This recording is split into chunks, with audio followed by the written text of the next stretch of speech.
Zəntat xanım. Sibel xanım. Salam Məhəmməd bəy. Səbinə xanım. Salam Məhəmməd bəy. Salam Məhəmməd bəy. Haydi bir dəqiqə. Ləman xanım.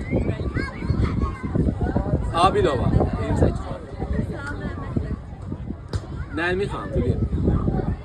Salam Məhəmməd bəy. Gülay xanım. Salam Məhəmməd bəy. Cəlalə xanım. Aa, bir dəqiqə. Bir də deyin onda.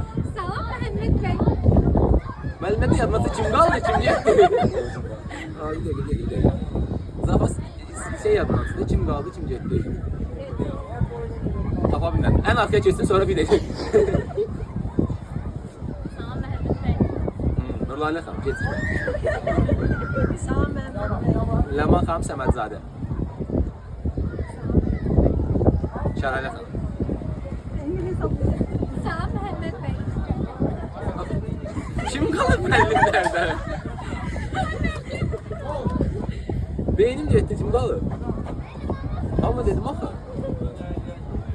Yayıncılar xanım deyim ki. Sibel xanım deyim, müəllimlər deyim. Ben sesi aldı aşağıda. Elimdə. Aa, bir dəqiqə. Nərgiz xanım. Aa, Nərgiz xanım adı yadımda.